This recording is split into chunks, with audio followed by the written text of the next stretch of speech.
Hey, it's Andrew Downs. I'm proud to support Three Beards Media, and I would love to work with you. If you need merchandise for your company, organization, band, softball team, whatever, I can help. From name brand apparel to promotional items, large orders or small, online stores, and more, I can help your brand stand out. AKC Marketing is local, based in Johnston, and we are an employee-owned business, so our costs are low and our turnaround times are fast. But most importantly, we give you personal service to make sure you get exactly what you're looking for. Email me at andrew@akcmarketing.com or find me on social media and let's make some cool stuff together. Now sit back and enjoy this Three Beards Media podcast.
I'm Dave Larson here with my Storm Team partner and Cyclone Great for the next edition of In the Side of the Storm.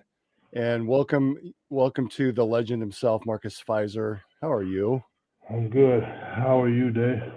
I'm doing great. We are again live from the AKC Marketing Studio with Andrew Downs and sponsored by our friends at Revelton Distilling Company out of Osceola, Iowa, and Dan Douglas with Green Beret Realty. Not sure where to start. It seems like we've got a lot to talk about, but it feels like we really should focus in on that Houston game that's coming up. Oh, You know, this is one that as Cyclone fans, we were looking at the basketball schedule thinking this day was going to be the one that was probably going to decide the Big 12 regular season championship. It looks like it may not quite be that way, although for Houston, this has a lot of meaning to it because they're sitting up at the top of that conference by themselves with just one loss. And they have Arizona nipping at their heels with 2 losses. And of course, Iowa State has 4. So thoughts on the big matchup coming up on Saturday against Houston at Houston? well, I mean, I think what is very important, not only, it's not about the win-loss to me, you know, of course, in this conference, with us having some players that was out, players in different positions and things like that. Weathering the storm, we have fallen to 4 losses in the conference, but that's not going to really tell you anything about how strong the conference is in the end. I mean, we've gone into some conference tournaments not being the top team, and lo and behold, it always turns into Hilton South. So we know this game is definitely a measure of what we're going to be able to do going forward, win, lose, or draw. We definitely would love to win. We know that Houston team is going to be a tough team to match up against, but I think, you know, if we put the product that we know we have out on the floor, it's going to be a dogfight. You know, you just have to tip your hat to them if they, you know, come out as the victors. But at the end of the day, we know, been back full blast, whole team ready to go. This is one that I'm really looking forward to. What time is that game? You know, I'm going to have to be honest. I'm going to have to check. I think it's at 1 o'clock on Saturday, though. Whole time? Yours? Central time, yes. And if memory serves me, ESPN Game Day, College Game Day is going to be there, much like they were at Ames a few weeks ago. They're planning to be at that game in Houston. Okay, so that's what I say, 11 o'clock here, because we're going to Marcus Jr.'s last home game. I hope he's not live because he don't supposed to know where we're going. But the chances are he's not. You know how these kids are. But his game is at 3, so we will already be there. So hopefully the game. Well, Well, no. I don't have the no. hour You'll ahead. be, yeah. You'll be good. Yeah, I'll still be good. So get some good Cyclones in, good Cyclone win in that day, and then go over to his game and see another dub and have a good weekend. Now, I know that you watch a lot of basketball, both the NBA and college. Have you caught much of Houston this year? You know, I think a name that Cyclone fans are familiar with, Jamal Shed, is now gone, graduated, I believe, from the program. You know, he was a dog. You know, he was a guy that was, if not the Big 12 Player of the Year, pretty darn close to it. He just had this tenacity about him, could find multiple ways to score, was a lockdown defender. He's now gone, but you would have thought that Houston would have taken a step back, but that really doesn't seem to be the case this year. Yeah, I follow him a lot because Emmanuel Sharp, he's the son of one of my pro teammates, Derek Sharp. So I've been knowing Emmanuel since he was a little bitty boy, way before he was really shooting basketballs like that. But his dad, you know, was I'm sure always he a shooter. appreciates you calling him a little bitty boy. He was a little bitty boy. I mean, you got to understand, like my 26-year-old son, I still call him a little boy from when he was small then. But yeah, I follow him a lot, even though they're in our conference now, have turned into one of those Kansas or Texas type teams in our conference where you got to see them every single year. But that's the Kevin Sampson, team. He's always had tough teams, no matter where he coached. It's just one of those ones you just gotta, go through the dogfight and deal with them. So it's definitely something we can do. Look forward to the game for sure. But yeah, I follow him a lot. Mainly because of him. He had an older son that played. It was DJ Sharp. I forget. I think he played at UCF or South Florida. I forget. But we're at the age now where our kids are playing college basketball and even watching Martine's sons for Colorado. That's good. That gives us a bittersweet moment to understand we got grown kids now, but at the same time wanting to root them on. The cameras caught Martine's son close up when we played against Colorado, and he looked just like his dad. Unbelievable. Just like with the droopy eyes and everything. I was like, Jesus, it's Martine, straight up and down. They're the same height, same body build, everything. Yeah, it was exciting to see, but just to see and understand, like, wow, these kids are 18, 19, 20 years old. It's crazy. So coming back to Saturday, what are your keys for this game against Houston? I think it's been interesting. We have talked on the show, I can't tell you how many times, about turnovers and their unforced turnovers. And this has been going on for weeks now.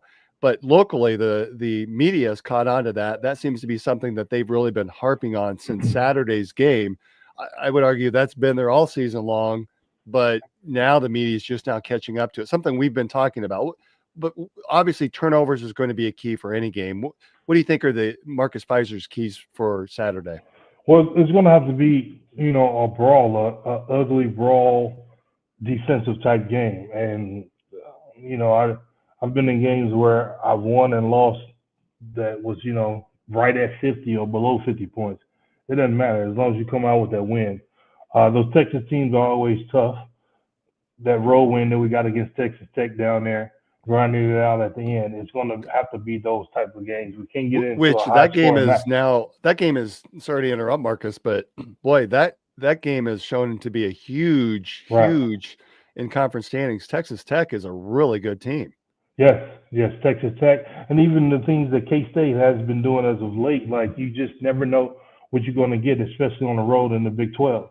So we can match them firepower, but we can't get into like a firepower type game because you're being on the road and the home crowd behind their team, the whistle gets a little tighter for the road team. So it's going to be a harder thing to come back from. I mean, we sat, the whole time texting and things like that during the Texas Tech game and was totally surprised we were able to pull that out. Houston is a little bit tougher, so if we go down there with the same mentality and not guard them, then it's going to be a long night. Well, and I think one of the things that we should be able to be looking forward to is the fact that we've only lost that one game at or against Auburn and Maui with Milan Momcilovic in the lineup. Yeah. Without him, we were 3-4, and it seems like as soon as he was reinserted back into that lineup, we've gone to that next level again. Yeah, the more and more I see him and watch him, like, it's hard to say for shooters. Like I've always told people, like, I shoot a lot better than what people think. I can make a shot. A shooter, a pure shooter, that's a skill and a talent that you pretty much are born with. And I've played with, some knockdown shooters. Thomas Watkins was a teammate of mine on our 99-2000 team. He was just a net snapping shooter. When I watch Milan, it's that same type of shot. It's like, it doesn't matter, what goes on. As soon as he catches it, it's always in the right spot. At the same time, he will miss some shots. We will see Steph Curry be 2 for 13 from the 3. But, a shooter, they're just off that night. The next night is going to be a different thing. And when you have that threat on the basketball court, it opens it up for so many other people. And then don't let them get hot. It's going to be hard to stop a player like that that's, 6'8" and above. So it's always a good thing to have that type of a weapon. I wish he wouldn't have had to miss any games with the injury and stuff like that, but it's very encouraging to have him right now down the stretch. Well, and one of the things that has really changed too since Momcilovic came back is Nate Heise. Nate Heise has really stepped up, and last game against Colorado, he had 11 points, knocking down threes again with confidence. He's always been that top-notch defender. So now you've got that two-tool player that's able to come in off the bench that we've needed that off the bench. We've had Curtis Jones, who moved from the bench to the starting lineup. Boom, we had nothing off the bench. And now Curtis has gone back. We still get his points, and he's not scoring quite as much, but I don't know that he's needed to. Yeah, that's always encouraging to see. The farther the season goes, the more comfortable guys get and you understand your role. Then you could, kick it up a little bit, see what works. If it works, it's definitely going to be a positive for the team, and that's going to be identified with this coaching staff that we have. But it's definitely refreshing to see those guys knock it down from the outside. The last game, Heise caught a couple of them on the wing where as soon as he caught it, and the defenders was right there, and he was straight up, straight down, and it was snapping the net. So as long as we can keep that going in that direction with our defense always being what it be for this program, I'm very encouraging about everything going forward. Like I said, the record is not anything that you have to look on or try to focus on. Like I said before, it was very exciting to see number 2, number 3 in the nation on beside our name. But we lost a couple close ones, lost a couple bad ones, and now we're at full strength. Let that fool somebody about how good this ball club is. So I'd rather slide in under the radar than do the things that we got to do to win the ball games and just go from there. Well, like you said, Kelvin Sampson has won wherever he's been. I don't think he's going to let his team down. I think he knows what he's getting with the Cyclones coming into town. Yeah, he definitely has that, that old school, that Tim Floyd, Eustace coaching mentality where, it's hard-nosed. Like, once you understand that type of system, then, you pretty much go out there and don't want to disappoint the head coach and the coaching staff. Like, you play with that bravado of being that hard-nosed team. And, man, what were they, Conference USA before? A lot of people was thinking they would come over and, us the Big 12, and, man, they hadn't missed a beat. And he's not, going out and getting, top 5 players or anything like that. They come with that blue-collar mentality, and then once they step on the floor, it's that, man, we got to deal with these Houston boys. A lot like TJ's teams, right? Yeah, absolutely, absolutely. Dealing with that kind of toughness when you have that background of being a tough program that's going to get down and play defense. That was one of the funnest things to me as a player, being in those types of systems. Everything that we did was getting stops, getting stops, getting stops. Anything on the offensive end, we had to get a stop on the defensive end first. So that turns the intensity up. Man, we got to steal, got to stop, and they blew the whistle to stop us going on offense. Whoo-wee, you talk about having me almost kick the ball in the stands because we ready to go. And I'm sure, they're set up and wired the same way. And, a lot of people I always ask, you guys get out and run. And I'm like, y'all just don't understand how tough it is in practice to get these offensive possessions. And once we get them, we run it. One of the I know you love your bigs. Can we talk a little bit about Josh Jefferson? There was a point in the second half of that game earlier this week where he got a steal at midcourt, came down, made a good pass, and I don't remember exactly. It might have been to Heisey for a corner three. Three was missed, and there's Mr. Jefferson with the rebound and the putback. I mean, the guy just does it all. Yeah, he's always been a really, really talented big coming through here in Vegas. Like I said, I coached against him since he was 7th, 8th grade. I always hated seeing him on the court because of the myriad of things that he could do as a player. Never been loud, not super athletic, has a big body. His dad played professional football, and I think a couple of his brothers as well. He's just one of the football guys like me to turn to basketball. So he's just always been a kid that had a high IQ, didn't chase the, Bishop Gormans and stuff like that, just stayed in public school, ended up winning the state championship, the first year that dethroned Bishop Gorman, like 10, 11-year run. So I could see it coming. He initially went to St. Mary's, which was one of those things like, damn, man, we can't never keep no kids here and stay at UNLV and stuff like that. But Keyshawn went to UNLV, and after TJ went over back to Iowa State, he plucked both of the Vegas boys and got them there. So to have that type of a player that has that mentality, that IQ that's for the team, nobody is on the team is looking for numbers and things like that. Numbers happen and come when they come. The farther we get into the season, the tougher it's going to get. And it's nice to see that, you don't have one person that's trying to jack it up and just get numbers. It's a beautiful thing to see. And to have I don't typically like to say point forward type things or whatever, because that kind of diminishes the role of your position. My position is what my position is. If I'm skilled at the position, I'm just skilled at that position. So it's great to see, my power forward, young big, doing the good things that he's doing and, winning ball games from it. You made reference about the diverse scoring that's going on. This last game, there were, I think, 5 players in double digits. From a opposing team perspective, what's that like going up against a team where you just don't know who's going to get hot for the other team? And how do you defend a team like the Cyclones when it could be any one guy at any one time lighting it up, or you could have that consistency where 5, 6, 7 guys are scoring, and you may not be having someone score 20 points, but everyone's scoring 10 to 15.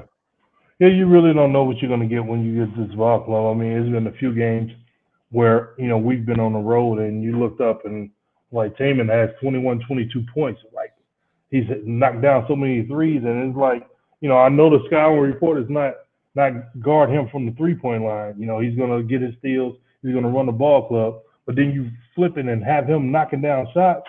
Those are the instances where you turn and look at the coach like, well, what am I supposed to do? That wasn't on the report. So it's refreshing to see. Not having one particular person that's going to score a ton of points, even though we can. I think it was a couple of games, here recently, I think Keyshawn had like 4 points or 7 points in the game, and we got the dub. So as long as that happens, it really doesn't matter. And he's, top 20 on the Wooden Award list. It just comes with the territory, and they just keep playing. Well, and if memory serves me, he's real close now to being the all-time steals leader for the Cyclones as well. If memory serves me, like he's within about 5 or 6, 7 steals. If memory serves me, I mean, that's pretty phenomenal as a junior. Yeah, he has that football background. He's a lot faster than what people think and assume. So you could be deceptively quick with that, anticipating passes. A lot of guards that get good steals and stuff like that. They're able to anticipate a lot more when you have a good defensive team. If you try to make those steals and things like that, I think last game he went at one and the ball went all the way back court, and he was the last one coming back. Well, the 4 that was on 5 had to, I see Josh pointing, they rotating and things like that, and then he came up the court here last, but they didn't score or get a shot off because of how the 4 held them down until he got back into play. So it's always good to see that, and understand what your teammates are able to do. I love having shot blockers behind me, because I will go for steals and things like that. And, when I remember playing with Tyson Chandler, I used to do some of the craziest stuff and just yell, "Beat that up, Tyson," because I know he back behind me. And if he don't block that shot, then I'm gonna get in trouble for it. But he always blocked the shot or alter the shot, and that's a good feeling to see. We got Deshaun down there that's doing that. So if you don't block the shot and alter the shot and hits the rim and come off, and we come back and get the defensive rebound, then we've done good. So I just did a quick look. Now this is Wikipedia, which is all I really had time to look up. He is within 15 of Jeff Hornacek, who's the all-time leader. So 196, and Horny has 217. So I thought he's getting close. Again, this is Wikipedia, so you don't know how up to date that is. It relies on everybody else to do that. Right. Yeah, I thought I heard them saying he was less than that too. Maybe I should add GPT. Yeah, they got it better. Really. Again, big important game against Houston on Saturday. 1 o'clock tip down in Houston.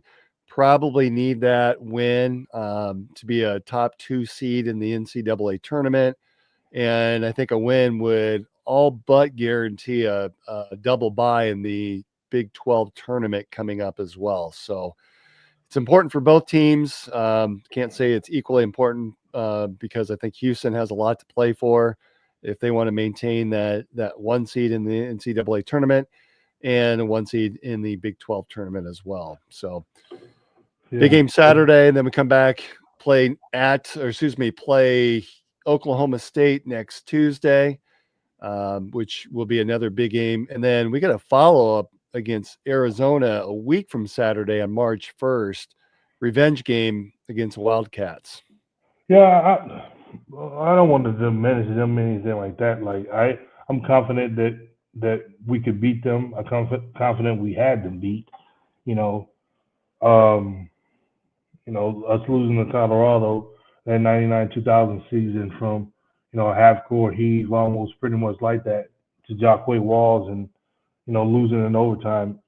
Those are one of those things like you understand. Okay, we did some mistakes or whatever, and we wasn't able to come out victorious with this one. But at the end of the day, we understand what was what. And you coming through the Hilton Coliseum, that match is going to be totally different. So I don't want to get like John Morant and say we're good in the West, but I think we should be good at home against an Arizona team that we pretty much had on the ropes on the road. So I misspoke earlier. I think I made reference to Arizona having 2 losses. They actually have 3 losses, and you're right. You look at the standings, and basically that one game, that last 3/4 shot there, really reversed roles. Arizona's the team that's 12-3, and Iowa State's 11-4, where you flip that game around, and we've got opposite records there. So yeah, and that loss that we wet the bed on the road against West Virginia was a huge one as well. But I mean, at any rate, you know, you want to be undefeated, but realistic is that? Right. I'm not concerned with that. I'm concerned with how good of a basis of a ball club we are, and that's what we're showing there of late. You're right. I'd love to win the Big 12 regular season. I'd love to win the Big 12 tournament. But at the end of the day, how we're going to be remembered is in the NCAA tournament. Yeah, it was a tough time doing that losing streak for sure, but we're out of that L streak now and on the W streak, and hopefully Saturday we can do the same. Although in fairness, your teams are remembered for the two Big 12, Big 8 tournaments. Is that right? Or Big 12 at the time? I've only played in Big 12. All right. So you have two Big 12 tournament championships. And of course, we all remember what happened up at in Auburn Hills against Michigan State. But yeah, so in fairness, we're going to remember this team in the NCAA, but primarily, right? Well, we always have fun in the conference tournament for sure. That's a fun time. I would say, for sure. That's in that bowl down there, and we turn into Hilton Soft, and whenever we win that tournament, that's a big momentum builder for us for sure. A lot of times we won it that people didn't expect it, including, being 12. What were we? 12-2 in the conference and going down into the Big 12 tournament, and they still didn't have us favorite. Yeah, gives you a reason to play with a chip on your shoulder, and that pissed me off. Play pissed off. Oh, that pissed me off. There's been a few moments, but at that age, it hadn't been, nearly as many. But at that age, there was, I can recall maybe once or twice ever being that mad. I don't like to play mad. I play focused. I was pissed off that game. Really pissed off. So before we go to break, I want to talk a little women's basketball, and then after on the other side, we can talk a little bit about just a hodgepodge of items we had some Seneca Wallace news come up here in the last couple of days. We have some news on Chi-Town. I want to get your take on the NBA All-Star Weekend. The women, though, thank you for allowing us to be able to shift last night's show over to tonight. Was able to get up there to watch that game, and it was against a Houston team that was not very good. And so we saw some very, very interesting lineups that were taking shape for the Cyclones. Ariana Jackson was out. I think Coach Fennelly had made reference, it might have been a week or two ago, that she was battling a foot issue. It sounds like she did not play or practice that much last week, played on Saturday, and then came back, and then did not play at all on Tuesday and was wearing a walking boot. Sounded like it was more precautionary than anything. I understand she may have a stress fracture that she's dealing with, so she'll probably have to deal with that for the remainder of the season. But the women are really starting to take shape and look good. We're seeing some balanced scoring. Of course, Audie's getting her points, but I want to throw some love out to Addie Brown. So against Kansas last week or on Saturday, we won 93-80, but Addie Brown was a single rebound short of a triple double. So I think she wanted to go back in, and Coach Fennelly said, no, that's okay. Because there's no guarantee that you're going to get that last rebound, right? And you kind of need Addie Brown to finish the season out. You don't want her tweaking anything, especially when you've got Ariana Jackson that's a little bit hobbled. So Addie Brown, boy, she impresses me. Last night, she started a little bit slow, but she got a double-double last night. And I looked up and I thought, there's about 4 minutes left. Is there a chance that she can get 3 or 4 more assists to be able to get the triple-double tonight? She did not, but the women still won nonetheless by 11 over Houston. And don't let that 11-point differential be a an area of concern. They really, Houston was not very good. They only dressed 6 players. Sounds like they have the flu that's running through their team. Cyclones were in control the entire night, though. Yeah, that sucks to be so close and miss it, by a few points or rebounds or assists. You always hope that the coach is going to say, "Yeah, go ahead, go back in and get it," but most of the time they don't.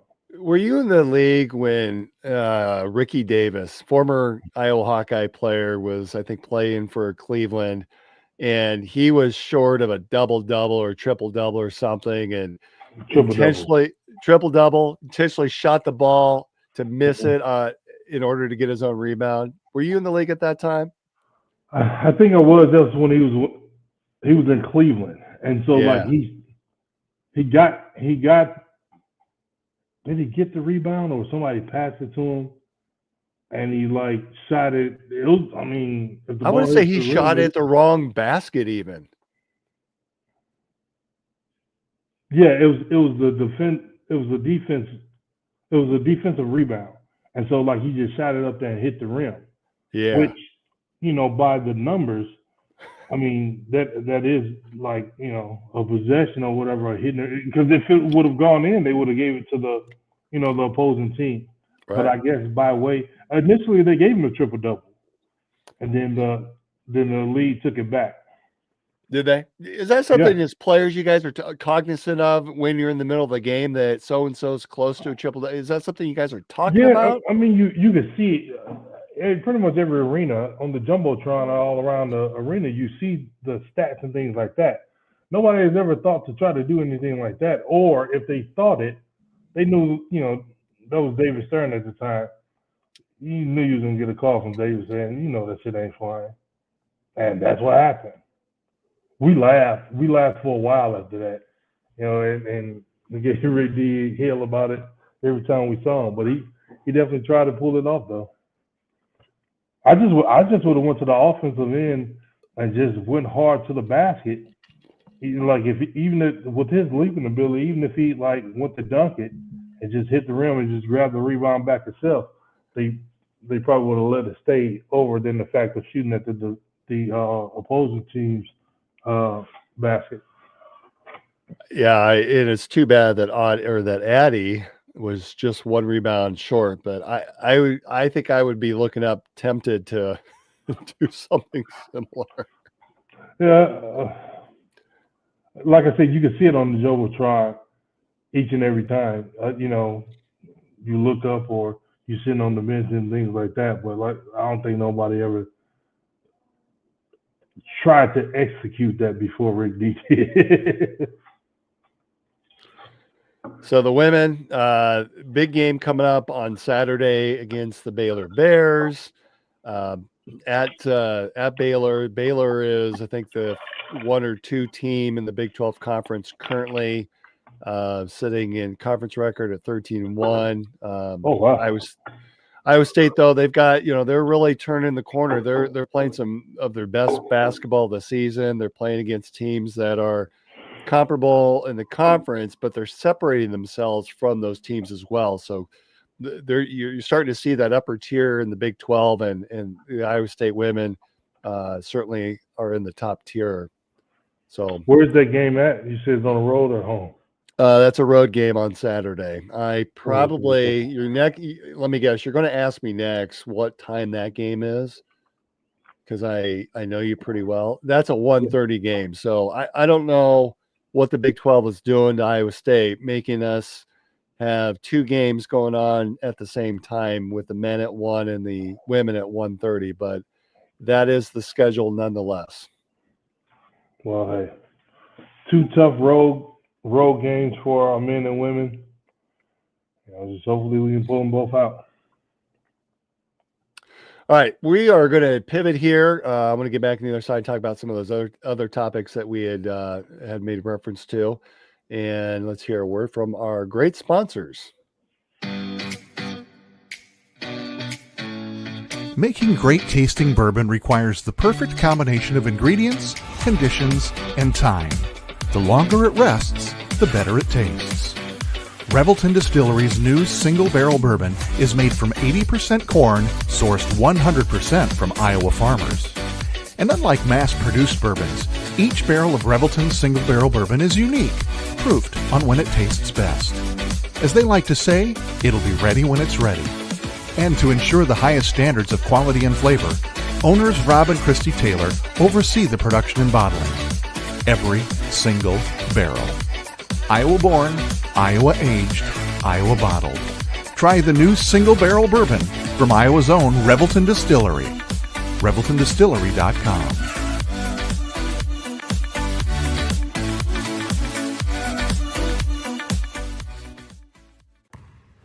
When energy meets precision, anything is possible.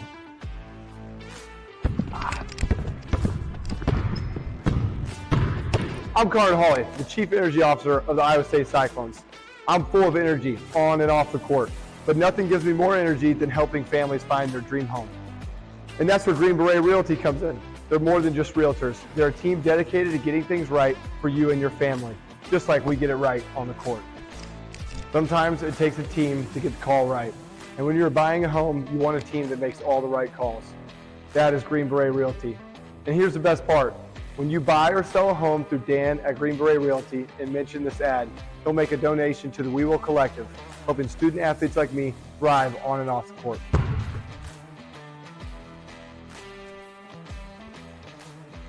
Green Beret Realty, because getting the call right means everything. All right, we're back to In the Side of the Storm. You know, Conrad Hawley, the star there of Green Beret Realty's commercial. He's when I was at the women's game last night, I saw him on the big screen promoting. They're doing a can or a cyclone can night to be able to come in and donate goods for the food bank. So for those of you who are going up, I think it's the Saturday, March 2nd game, March 1st game for the women, and then the Sunday game for the men. So if you have a chance to, maybe it's Sunday, Monday. So if you have a chance to bring some canned goods up for those games, please do that. Marcus, I'm a Coke guy. And so here I am, I've got my Revelton Mulberry Gin. And for some reason, I pulled out of my fridge a Canta Orange. And I thought, okay, this might be disgusting, but it's actually pretty good. Turned into like some Robitussin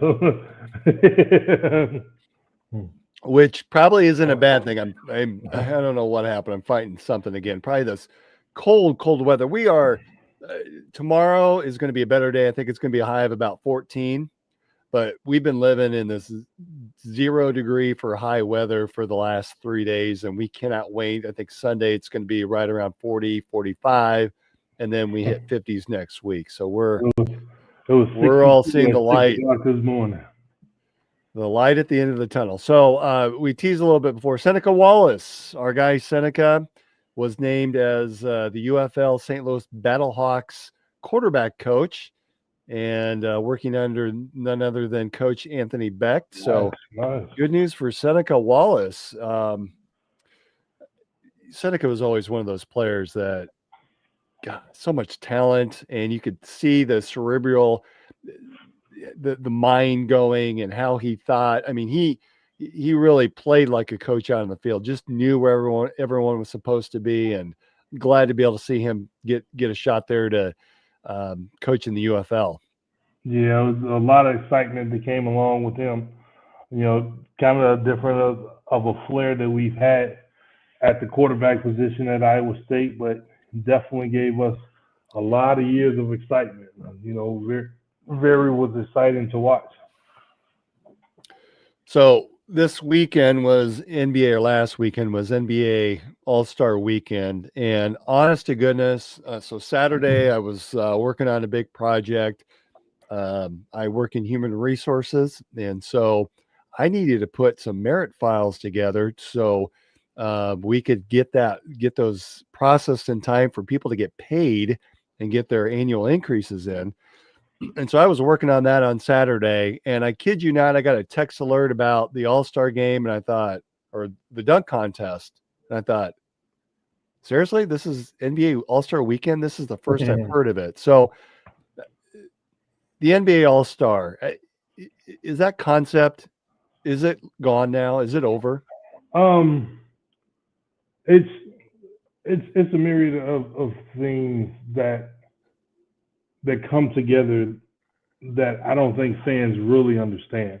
First of all, is it's not fun for the players. You know, you've gone through half of the long season, and then in the middle of the season, you know, you come with an All-Star game where, you know, everybody doesn't play in the All-Star game, but a lot of players still go. A lot of players' family want to go. A lot of guys' friends are, you know, in it or whatever the case may be. But it's just a weekend full of chaos, nonstop, people everywhere. When I'm talking about people everywhere, you know, I guess it can offend whoever it wants to offend, but I'm talking about the, you know, January 6th riot type people everywhere. And you into the hotel and you bumping into people all in the elevators. It's just a whole lot to deal with. And, you know, the time constraints from a lot of things, players being here, players being there, you know, with the advertising dollars and everything that's in there, they're trying to cram so much more into the game. And the players, you know, they always talk about, you know, how the old school games were a lot more exciting. Well, a lot of those players, you know, showed up one or two media things and then they played a competitive game. A lot of players now get to the game and be dead tired. You know, they got all kind of player association parties, or Kenny Smith is doing a party, or this person is doing a party, and it's not a thing to go there and show face and leave. A lot of different of the media stuff is going on there too. So it's a lot of busy work, and players are just tired. A lot of stuff have become gimmicky, you know, skill challenge and all the stuff combined, because again, the ad dollars and things like that. They want to bring more people in, more revenue, and all of that. And I get it. The salaries are so much higher, but it's never going to be the same that it was. I think the most exciting thing about it here recently is when they had the whole Elam ending, but they kind of adopted from the TBT tournament. That was the most exciting thing, because at least when we got to the fourth quarter, the guys get super competitive. This year, I was literally sitting here at my desk watching the TV or whatever, and I literally got the remote, turned it off, and, you know, went upstairs, and so like I was laying on my bed, I was on the phone. I was like, damn, who won? Because I didn't even go back to it. You know, I had to see on SportsCenter and all of that, because it has changed to so much different. It has changed to such a different thing that, you know, it's not even exciting anymore. So I think if you take out some of the things, get back to making the game competitive, let them wear their own jerseys like they used to do back in the day. That was very exciting for the fans and everything like that, because it wasn't an all-star. Now they're trying to sell all-star jerseys. No, let Kevin Garnett, Kobe Bryant, and all those guys, Shaq, wear their own jerseys. That was the exciting things to see on the court. But when you put so much money into it and everything like that, things get a little weird and tricky. Like so how do you fix it? You know, players said pay us more, but it can't be that simple. Pull back. You have to pull back from a lot of the stuff that's going on. You know, they criticize LeBron for not getting in the dunk contest, but it's the reason why he's not in the dunk contest, because they're so tired. You know, even Zach LaVine is not going to the dunk contest anymore. Aaron Gordon, you know, Zion. We can, as an ex-Pelican, I cross my fingers that he's healthy enough to play and things like that. But even him, he's not excited about it, because, you know, it's now we're getting McClung. He's in the NBA now, but I think he was like in the G League before. Mm-hmm. So now, you know, he's gotten better, and now he's on the NBA roster back and forth and all that. So now it's a little bit tricky. It was exciting to see the young fellow from San Antonio. You know, he did some nice things or whatever to be able to compete in it. But, you know, bringing out cars and all that, even with the dunks that McClung did this year, I think a Vince Carter 2000 dunk contest was way more exciting because it's just the flair of a leaper and the creativity and the effortlessness of a dunk, and how, it wasn't you bring a ladder and somebody stand on it and it bounces off the side of the backboard. It was just, he brought Tracy McGrady out a couple of times and bounced the ball and did some things. But when we get back to that type of dunk contest, it's going to be a lot more exciting. But, now you got even Steph Curry, who didn't compete in San Francisco in the 3-point contest. Right. Like, why? We got a Sprite. No, it's not Sprite anymore. What is it? Honestly, I didn't watch, so I can't. What's the can't name tell of you the who the soda? sponsor is. The soda that's not a Sprite anymore. Oh no, it's not Sierra Mist anymore. I forget the name. Starry. They have a Starry 4-point. Like, that wasn't, guys just went to 5 spots, shot 5 balls, and see who was the best shooter from there. So guys aren't even trying to be in that anymore. Tyler Hero won. It wasn't exciting to me, even though he made shots. But how do you fix that? How do you get those star players? You're going to have to dial it back. You're going to have to dial it back some, which means losing some ad dollars and things like that. But at the end of the day, the players are the talent. And, once it gets to the point of them being the talent and holding majority of the cards, if they want to say, I don't want to compete, then they're just not, like, there's really no incentive for these super wealthy athletes to play in the All-Star game. There was a time before where that was a prestige type thing. But if you're still going to recognize me as an All-Star, if everybody that's the starters to the reserves decline and don't want to play, and then they got to bring replacement players who the replacement players may be more excited than the ones that are pretty much perennial All-Stars. Like LeBron has been there 21 straight years. And, it got to a point where I guess he just said, if his foot's hurting, I wouldn't rather him do it. But if his foot's hurting, that's his right to say, whenever the time came about, to say I didn't want to do it. So they're going to have to dial it back. Let's face it, the NBA is not immune to this. The NFL, they have their all-star game at the end of the year, the Pro Bowl. Same issues in regards to lackluster effort. And when you're making a lot of money like that, especially on the football field, there's a lot more risk, probably less so on the basketball court, but still risk. I think the Major League Baseball, you see more effort out of, but you see guys that pull themselves out. And again, there's probably some fatigue on that. Here we're looking at hockey. Hockey this year seems to have gotten it right. All of a sudden, they've got guys fighting within the first seconds of the game that they're so competitive, and they've made it into a little mini mid-season tournament. How is it truly, is it the money? Is it, you say pare it down, but boy, it seems like there's opportunities that, hey, we're not going to force you to do everything, player, but boy, can you do the dunk contest only? Or can you play in the game only? Can you do the 3-point contest only? Is that an opportunity to really pare it down so they choose what they want to participate in? Well, if they did the All-Star game, see, I can understand the Pro Bowl being after, and it's football. Those guys' bodies definitely are beat up after, everything is over. So if they did the NBA All-Star game after the season, it probably will be a lot more exciting than what it is now. But this is one thing that the fans don't see and don't understand. For certain ball clubs, for certain teams, certain trainers, whatever the trainers, I can get on social media and argue with people all day long, and they're funny to me. I said, y'all so funny to me to know so much about the NBA and never been in the NBA. If the trainers say Embiid's ankle is a little sore today, I'm going to hold him out, and Embiid goes and plays, guess who gets in trouble? The trainer and Embiid. They can even fine Embiid for going and get on the floor after the doctor's recommendation has been to rest that day.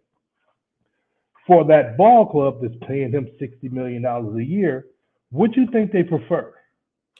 Sure. They understand, you know, okay, we want for the fans or whatever, but we need you when we need you. So when you come to the All-Star break and it's the Los Angeles Lakers is playing LeBron $55 million a year from his contract and he's making $200 million a year off the court, we might not want you in the dunk contest, even though you still can soar and get over the rim. We know the fans is going to give you the backlash and all that different stuff, but hey, let us roll out the scroll of contract and everything and let you understand what's more important. So once you put that bug in players' ear, Zion and you know, Zach LaVine and those type guys, you know, you've had a couple of calf injuries or whatever. Let's rest that a little bit, or quad injuries. Let's rest that a little bit. You'll have time in your future if you decide. When in reality, they just concerned about right now. So behind the scenes of everything, they're concerned more about what's going on with their dollars and what they're giving to the players. Because back when MJ, I think I saw on First Take this morning, it said before he made the 33, 36, 37 million in the last contract, his highest contract was $4 million a year. That was my rookie year, first year. You know, $4 million a year. Like, it's so when you think about like where they're at now per year, I remember a 4-year, $30 million deal was, you know, a great deal for a player. Now you got guys making $40 million a year. And so when you think about the totality of it all, the owners really care more about the product being put on the floor. People think, you know, oh, the fans want to see, the fans pay you. That's a small pie of how much is in the pie of paying players. And that's the only thing the owners really care about. Could you imagine how much MJ would be making in today's NBA with his sheer marketability? It'd be $100 a year. Oh yeah. It will be like a baseball contract, literally. Or even more. He literally will be able to command a prime MJ in today's type game, averaging 40 a game. He literally will command $100 million plus a year. He would have been a billionaire so much faster. Well, and remember, Michael too was a guy that he didn't have a rest day. He played consistently 82 games a season and all of those playoff games. He didn't sit. Because I'll tell you my headpiece about to die. Because back then, you know, they had to play a lot more, play a lot harder. Can you hear me? Yeah. You're good. To garner or win the contract of a $3 million, $4 million, $5 million a year. Kukoc was the highest paid player on that Bulls championship team at like $7.5 million a year. Yes, it pissed MJ off, and it should have. But now, when you got this ink dry, and I'm getting 35.5 per year, play or not, guess what I'm gonna do? Oh, do I want to take an elbow from Dylan Brooks today? No, we're gonna load management it today. And at any rate, the owners are not really that upset if it's early during the season. It's not a playoff push. You get towards the playoff push, then guys, the basketball get better, more guys play. That's the part that they worry about. You got so many teams, you know, the Lakers can win 2 games and be tied for second, or they can lose 3 games and be in the 7th position. Like, there's so many teams vying that they're worrying about that last playoff push to figure out who gets in the play-in and where they sit. And then the rest is no whole bar about what can happen next. And that's the difference. That's the difference. I recognize you may be biased, but of the major sports, football, basketball, baseball, and we can throw hockey in there. Is there one format from an all-star perspective that you enjoy the most? Is it the NBA or one of the other sports from a fan perspective, one that you prefer watching more than the others? It probably was the old NBA. Like, I think one of the last NBA All-Stars I went to was MJ's last All-Star. No, Yes, Washington? Yes. Was he with Washington at the time? He was with Washington. Of course, it was I mean, he played well. He's, mostly fans and all that different stuff. But that was a really, really competitive game. Really, that shot that he made over Sean Marion, pretty much to put them up. That was the last time that it was really, really competitive, top to bottom. And like I said, the Elam injuries, Elam ending a couple of years ago really made it a little competitive. Now that the last two going on 2 or 3 years, I can't even tell you if I've sat and watched the whole All-Star. Even my wife can say, it used to be Friday, Saturday, and Sunday, the whole festivities and everything, and even we've been there. You wanted to participate in everything. Now it's like you said, the All-Star game today. Yeah. I bought a new TV that I even hadn't went to pick up yet. I'm gonna hang on the wall. If that was a Super Bowl or a football game, something like that, the TV would have been on the wall. NFL is over. College football is over. I got the smaller TV that's sitting in that I broke the top of it when we was moving. I grabbed it, and so it bled and broke the LCD screen. It really pissed me off. So I had to buy a new one, but I hadn't even picked it up yet because I'm like, well, I see enough. I'm watching the hockey right now. I can see enough of it right now. I'll go pick it up when I pick it up. But if it was NFL or football, man, that TV be hung and everything by now. Well, and you're right. I have fond memories of the 3-point shooting contest. Larry Bird raising the finger up, announcing he was the winner without even looking at the shots going in. I remember the dunk contest with MJ and Dominique. I mean, those two battled it out later in the years. Vince Carter obviously was so impressive, and just the games itself, they were okay. Defense maybe wasn't there, but they were just fun to watch, and everyone, I think the players, it felt like they were having a good time, and maybe that's still the case, but the competitiveness, it's not really worth watching any longer. Yeah, I remember seeing, a couple older All-Star games where guys was actually sweating, on the free throw line. Guys, and then that's the thing, guys on the free throw line. How many times do you see free throws being shot in an All-Star game now? Probably don't. Yeah. Probably don't. But like you said, what are you doing driving the lane? And you don't want to hack somebody because you have respect for that guy that's driving that lane who's making $40 million. You're making $40 million. You don't want to hurt them. Right. And then that's the thing. Hey, look, I've had guys tell me in games like, hey, on the free throw line, you going in? That type thing. Guys don't want to get banged up, in certain situations, and especially I played in one of those the Rising Stars Challenge or whatever. I remember being so incredibly tired like that weekend. I don't even think I took a lot of shots. I think I had like 20-something rebounds because everybody was shooting. I just stood up under the basket and rebounded the ball. But I can just imagine like the actual All-Stars and the stuff that they put. Can you imagine the media availabilities, the stuff that they request for LeBron and stuff and all? Those guys don't stop, and then there's supposed to be a break for them. So, there were some memes and some jokes on social media. Paul George was like on the beach, relaxing during the All-Star break. And I'm like, dude, this is the All-Star break. Like, he's been a perennial All-Star. This year he wasn't. Let the man take a break, but people don't understand that. I'm gonna have to look that up to see if Marcus Fizer has the all-time rebound record for one of those All-Star games.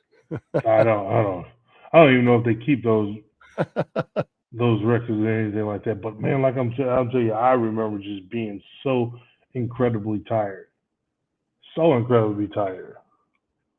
I was like, I think that was last year. Me and my wife went. No, I think I went to Atlanta too. It was just down there with family the year after that. But after that, I'd take my family on the trip somewhere or just relax at home. Is that what most players do then? That's what a lot of players do.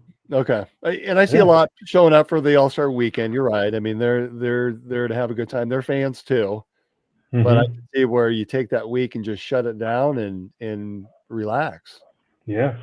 Just absolutely do that. My rookie year, I didn't go. I mean, I went to Jamaica. All right, And I Marcus, just remember that I think is a good way to end the show. And we're probably cutting out a little bit, so we'll go Just a little ahead bit. and close down for the night. Thanks everyone for joining us again. Thank you to our sponsors, Revelton Distilling Company, who's been so good for us, and then Dan Douglas as well, because without them, we probably wouldn't have the quality show that we're able to, and the graphics and that type of thing. But thanks to Revelton and to Greenberry Realty as well, and of course to AKC Marketing Studio with Andrew Downs, who is our studio host. And we'll see everyone again next week for another episode of In the Side of the Storm. And go Cyclones.